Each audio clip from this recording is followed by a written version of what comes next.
영광 받으소서. 주님께서 여러분과 함께 또한 사제와 함께 마테오가 전한 거룩한 복음입니다. 주님 영광 받으소서. 오늘도 마테오 9장 14절에서 15절까지의 말씀입니다.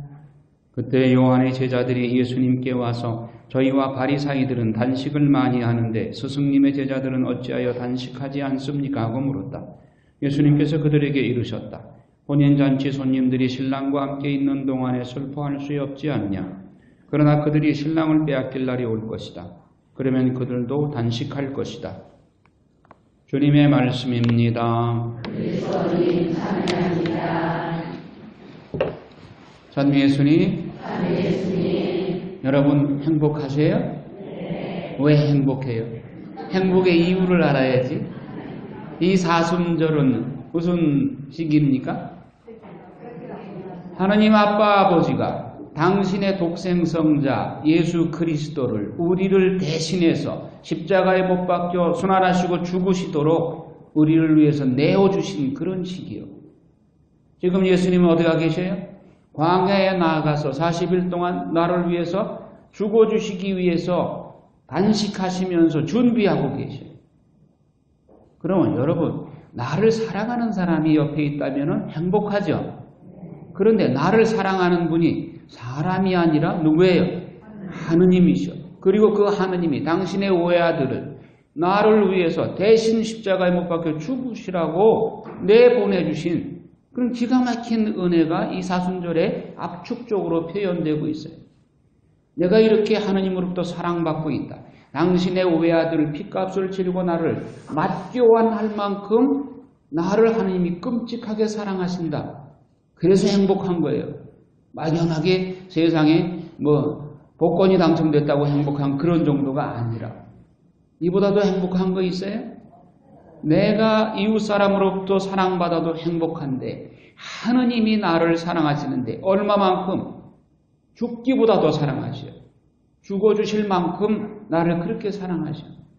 여러분 각자가 이렇게 대단한 존재입니다. 여러분 한 사람 한 사람을, 아니 도매구머러가 아니라 여러분 한 사람 한 사람을 위해서 하느님은 당신의 외아들 예수 그리스도를 목숨을 맞바꿀 만큼 그렇게 사랑하신대요. 이 하느님 아빠 아버지께 감사해야 되겠죠?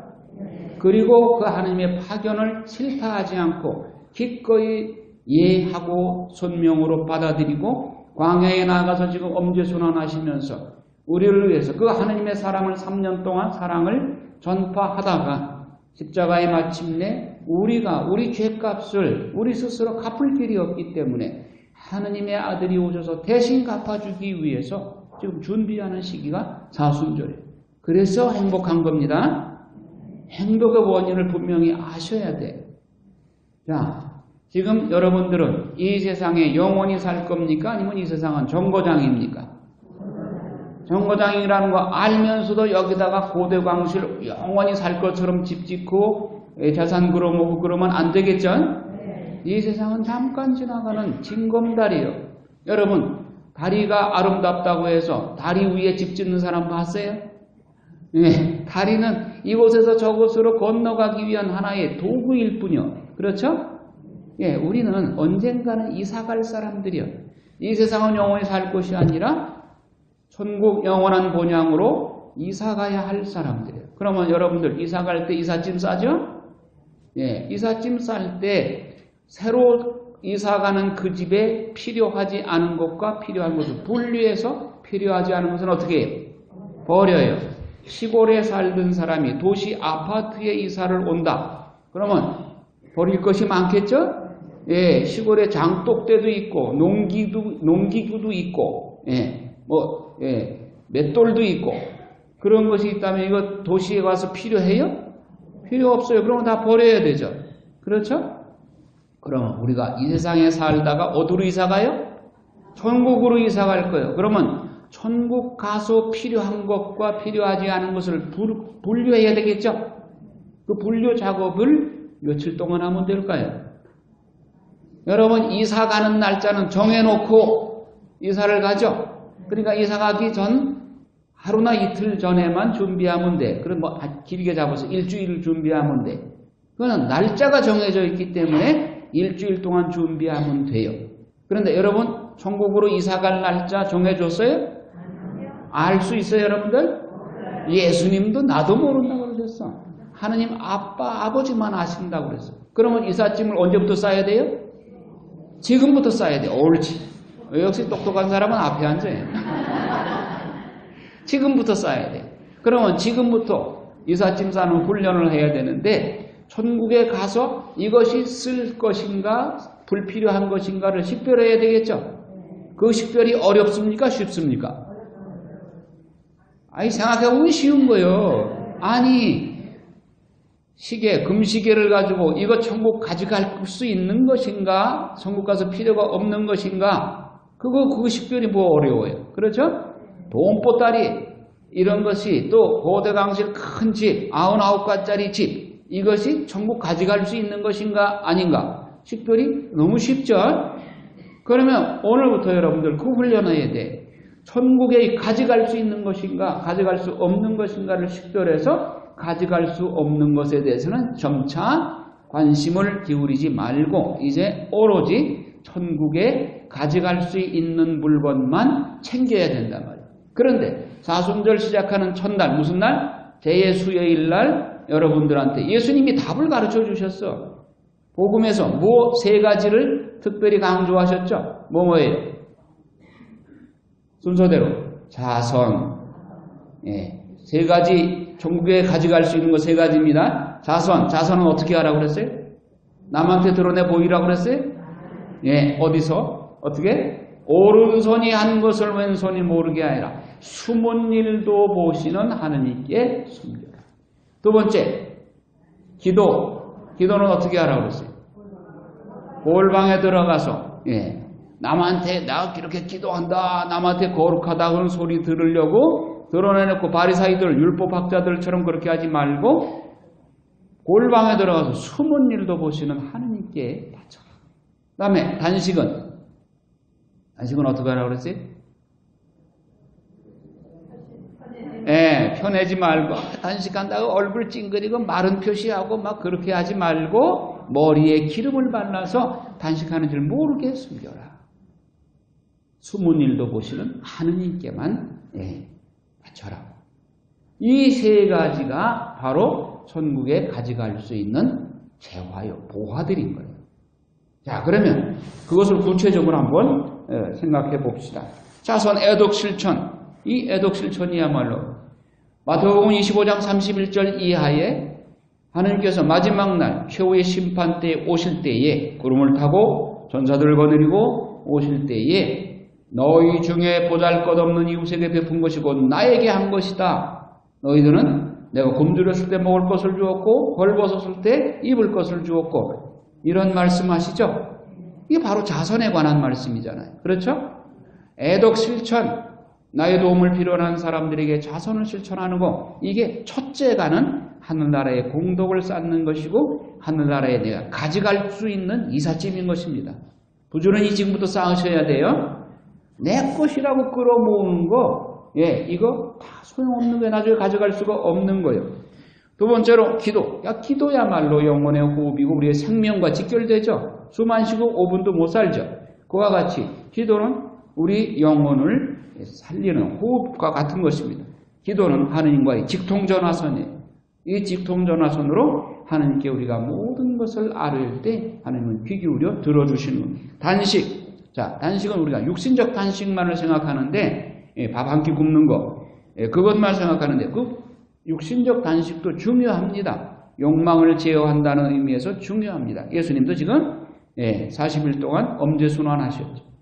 자, 그 다음에 영신적 단식도 있습니다. 제가 말을 하는 건 영신적 단식에 대해서 강조를 하고 싶은 것입니다.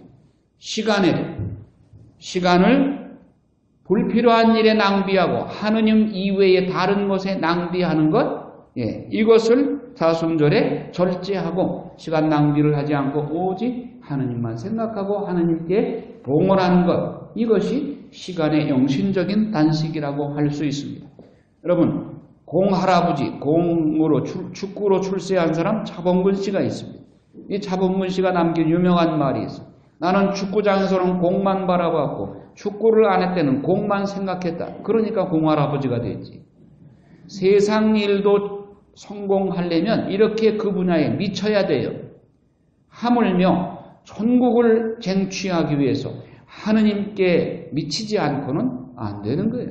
여러분, 서울대학에 들어가기 위해서 자녀들이 밤잠을 득득 쐬면서 그렇게 공부를 해야 인류대학에 들어갈 수 있습니다.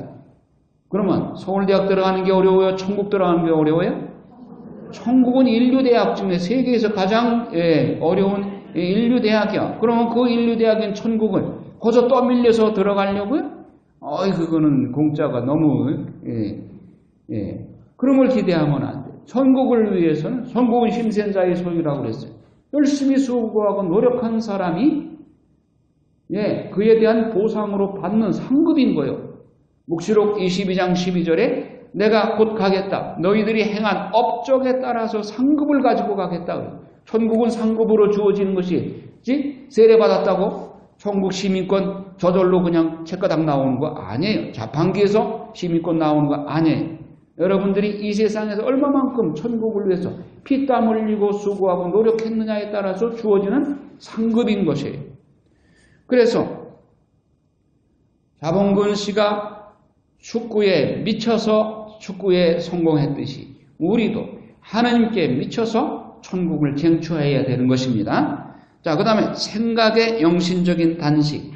우리는 쓸데없는 생각 많이 해요. 내일 걱정을 너무 많이 해요. 내일 걱정은 누가 한다 그랬어요? 내일이 한다. 마태복음 6장에 산상수훈에서 말씀하시죠? 그 내일 걱정, 내일은 아직 나한테 주어진 것이 아니에요. 주어지지도 않은 내일 가지고 그렇게 걱정을. 여러분 걱정 중에 90%가 내일 걱정이에요. 내일 뭘 먹을까, 뭘 입을까, 그거 걱정이에요. 그날의 걱정은 그날의 것으로 족하다. 내일은 내일이 걱정할 것이다. 나한테 아직 주어진다는 확증도 보증도 없어요. 생각이 이런 불필요한 세상 잡사, 신변 잡사의 생각이 팔리게 되면 그만큼 하느님께 대한 생각이 빼앗기게 되는 겁니다. 그래서 우리는 이 사순절 기간 동안에 하느님께 우리의 생각을 집중해야 되는 것입니다. 기도할 때는 하느님만 바라보고 기도하지 않을 때는 하느님만 생각하고 그래야 천국을 쟁취할 수 있는 것입니다. 그 다음에 말의 단식입니다. 우리는 너무 많은 말을 해요. 쓸데없는 말을. 그런데 우리가 얼굴을 가만히 뜯어보면 눈도 두 개요, 코도 두 개요, 귀도 두 개인데 입은 딱 하나만 만들어줬어. 그런데 눈도 귀도 기능은 한 가지예요. 한 가지 기능인데 두 개씩 만들어주었어요. 그런데 입은 기능이 몇 가지예요? 두 가지예요. 먹는 것과 말하는 것. 그럼 그에 비례한다면 네 개를 만들어줘야 되는데 유독 하나님은 하나밖에 안 만들어줬어요. 하나님이 실수하신 걸까요? 깊은 뜻이 거기 있습니다. 그런데다가 창을 이중 창문을 달아줬어. 그만큼 세치밖에 안 되는 혀가 아주 위험하기 때문에 이중 창문을 달아줬어요. 이중 창문이 뭔지 아시죠? 첫째 창문은 입술, 속에는 더 단단한 창문을 달아줬어. 무슨 창이에요? 이빨로. 이중 창을 달아면서 세치밖에 안 되는 혀 조심해라. 그것도 하나밖에 안 달아줬어요. 먹는 기능, 말하는 기능 두 기능인데도 불구하고 그 하나님의 깊은 뜻은 항상 혀를 조심하라 그거죠.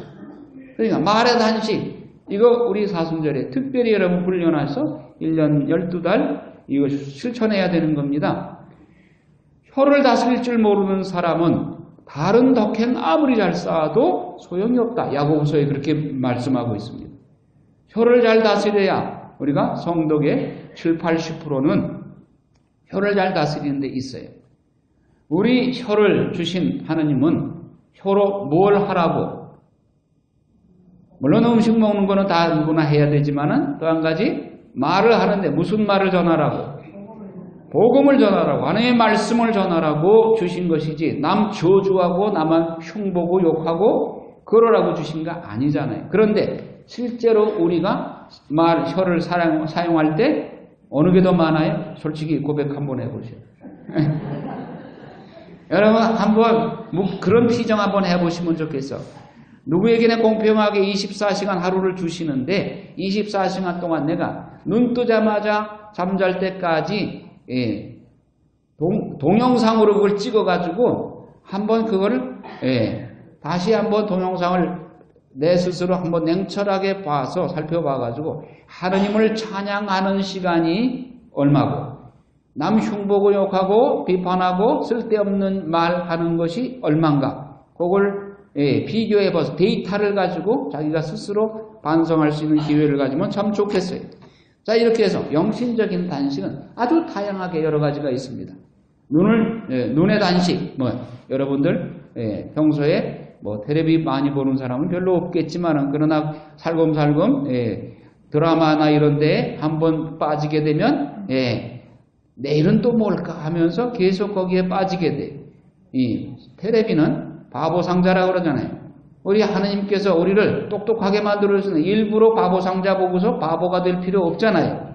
내 인생 걸어가기도 바쁜데 있지도 않은 픽션인 드라마에 나오는 그 골치 아픈 남의 걱정, 있지도 않은 그 걱정 왜 사서 하셔? 그러니까 드라마 볼 필요 없습니다. 특히 사순절에 나는 첫째 미양성당의 주임으로 있을 때에 사제관의 TV를 거꾸로 뒤집어 놨어. 돌려놨어. 사순절 동안. 그랬더니 식복사 할머니가 우스워 죽겠다고 그러시다. 여러분, 이 사순절 동안 텔레비를 한번 뒤집어 돌려놔 보겠습니다. 자, 이렇게 해서 단식은, 영신적인 단식이 더 중요합니다. 여러분들이 제의 수요일 날 사제로부터 여러분 이마에 제를 받을 때 사제가 여러분들한테 뭐라고 말씀하시던가요? 흙에서 왔으니 흙으로 돌아갈 것을 생각하라. 우리가 몸이 건강하고 젊을 때는 내가 흙으로 돌아갈 걸 생각은 안 해. 공동묘지를 지나갈 때도 나는 저것과 상관없는 것으로 생각하기 쉬워. 그러나 연세가 들면서 그것이 남의 일이 아니구나. 우리도 언젠가는 칠성판 위에 몸이 놓일 것이고 한평 흙 속에 묻히게 될 것이다 하는 것을 생각하게 됩니다. 그러면 우리가 흙을 뭉쳐서 먼지를 뭉쳐서 만든 나에게 하나님께서는 감사하게도 당신의 영을 불어넣어 주셨으니 우리에게 중요한 것은 흙으로 돌아갈 이 몸뚱이가 중요한 것이 아니라 이 몸뚱이 안에 집을 삼고 사시는 하느님 주신 영이 중요한 거예요. 그렇다면 우리는 이 몸 치장하는데 너무 신경 쓰거나 몸이 아프다고 그래서 감기만 들려도 병원 달려가고 이렇게 몸을 신주처럼 그렇게 섬기는 거 거기서 우리가 좀 해방될 필요가 있어요. 흙에서 왔으니 언젠가는 흙으로 돌아갈 것이라고 하는 것을 늘 생각해야 됩니다. 또 하는 사제가 제 수요일 날 또 다른 말씀으로 또 우리에게 들려주실 말씀이 있었습니다. 그것은 회개하고 복음을 믿으시오라는 말씀을 들었죠. 회개는 무엇인가?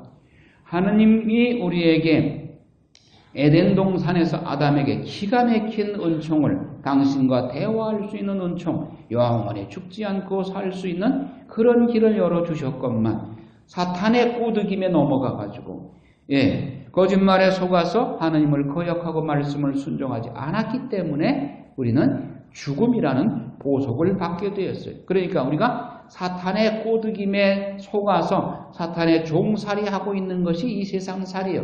회개란 무엇이냐? 사탄의 종살이에서 다시 하느님께로 돌아서는 것이 회개인 것입니다. 그래서 회개하고 복음을 믿어라 그러는데 도대체 복음, 복된 소식, 기쁜 소식 무엇이 정말 구체적으로 기쁜 소식인가? 아까 모두에 말씀드렸듯이 하느님께서 성자 예수 그리스도를 보내주시어서 내 죄를 씻기 위해서 십자가에 그 거룩한 피를 흘려주셨고 나를 그만큼 죽기까지 사랑하셨다고 하는 것을 하느님 아버지의 그 사랑을 십자가에서 증거로 보여주신 예수 그리스도가 오셔서 내 대신 십자가의 보속을 치르셨다. 그럼으로써 그에 대한 대가로 그리스도의 죽음의 대가로 우리가 죽음에서 벗어나서 영원한 생명을 얻게 되었다. 이것이 복된 소식이다. 여러분 죽음을 목전에 둔 암 환자가 하루만 더 살게 그리고 1년만 더 살게 해주십시오. 그러면 내 있는 재산 다 바치겠습니다. 이런 사람들이 누구나 다 그렇죠. 죽음을 목전에 둔 사람에게는 하루라도, 단 하루라도 더 살고 싶은 것이 정말 그 사람들의 결실한 애원인 것입니다. 여러분, 오늘은 그냥저냥 오늘이 아닙니다. 어제 죽은 영혼이 그렇게도 하루를 더 살고 싶어 애를 썼던 오늘입니다. 그러면 그 사람에게는 얼마나 오늘이 부러워요. 여러분, 오늘 이 자리에 건강한 모습 이 자리에 왔다고 하는 것을 어제 죽은 영혼은 한없이 부러워합니다. 그런데 예수 그리스도가 오셔서 우리를 하루 더 살게 해주셨어요? 1년 더 살게 해주셨어요? 10년 더 살게 해주셨어요? 어떻게 했어요? 영원히 죽지 않게 해주셨어. 여러분, 이보다 더 기쁜 소식이 있어요? 예, 복권 당첨되는 것보다 이거는 말할 수 없이 기쁜 거예요. 이 세상의 그 어떤 기쁨보다도 우리가 영원히 죽지 않고 영원한 생명을 누리게 해주셨다. 에덴 동산에서 아담이 누렸던 첫 번째 원죄범하기 전에 누렸던 그 행복을 우리에게 보장해 주시는, 그러기 위해서 오신 분이 예수 그리스도이시다. 그리스도가 이 땅에 오셔서 우리를 위해서 십자가에 못 박혀 죽어주셨다고 하는 것은 엄청나게 복된 기쁜 소식입니다. 여러분, 복음, 에반겔리온이라는 말은 BC 490년에 그리스가 페르시아와의 전쟁에서 승리했다는 승전보를 전해준 그 소식이, 승전보가 바로 에반겔리온이라는 말이에요. 거기에서 복음이라는 말이 나왔어요. 여러분, 승전보, 우리도 승전보를 가지고 있습니다. 사탄으로부터 우리가 이겼다. 하느님의 능력으로 사탄은 저 이겼다. 죽음의 권세를 이기고 우리가 영원히 살게 되었다. 이것이 복된 소식의 내용인 것입니다. 자, 사순절, 이제 우리는 은총의 시기를 맞고 있습니다. 예수 그리스도의 십자가는 천국문 열쇠요, 우리에게 영생의 비결을 가르쳐주는 학교입니다. 그런데 우리 각자는 십자가가 닥치면 피하려고 해요. 십자가를 피해서 되겠어요? 십자가를 피하면 천국문 들어갈 수 있어요? 없어요. 영생을 얻을 수 없어요. 따라서 우리는 십자가를 사랑하고 내게 주어진 그 십자가를 통해서 천국문을 열고 그리고 영원한 생명을 얻어야 되는 것입니다. 십자가 사랑이 곧 영원한 생명을 얻는 비결입니다. 그래서 우리 수도자들은 십자가와 혼배했다, 혼배 생활한다, 이렇게 말하는 것입니다. 그래서 우리 성직자 수도자들을 여러분들을 가끔 보면 혼자 삶이 얼마나 쓸쓸하실까. 천만의 말씀. 우리는 십자가와 혼배했기 때문에 외롭지 않고 고독하지 않아요. 그리고 요한복시록 19장에 보면 어린 양의 혼인잔치에 관한 말씀이 나옵니다. 어린 양의 혼인잔치에 신랑은 누구예요? 예수 그리스도, 그분이 우리를 데리러 내려오셔. 자, 여러분, 결혼식장에 하객으로 참여하기를 원해요? 신부로서 웨딩드레스 입기를 원해요? 신부로서 웨딩드레스 입기를 원하시죠? 어린 양이신 예수 그리스도가 오실 때에, 신랑으로 오실 때 여러분들을 웨딩드레스를 입혀서 손잡고 하나님 아빠 아버지 오좌 앞으로 딴따다 하면서 나갈 겁니다. 그럼 그 웨딩드레스를 준비해야 되잖아요. 그 웨딩드레스가 뭐예요? 바로 우리가 아까 기도와 단식과 자선, 이거 가지고 웨딩드레스를 짜는 거예요. 지금부터. 아셨죠?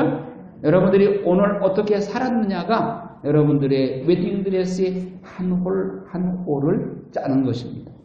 사순절 설레이죠? 내가 이 기쁜 소식을 전하기 위해서 저 멀리 미리내에서부터 여기까지 지금 달려왔잖아요. 오는 동안 버스 타고 오면서 내 가슴이 두근반 합쳐서 5근 이렇게 울렁거려서, 이 기쁜 소식, 이보다 더 기쁜 소식이 어디 있어? 저처럼 여러분들 가슴이 울렁거리시기 바랍니다.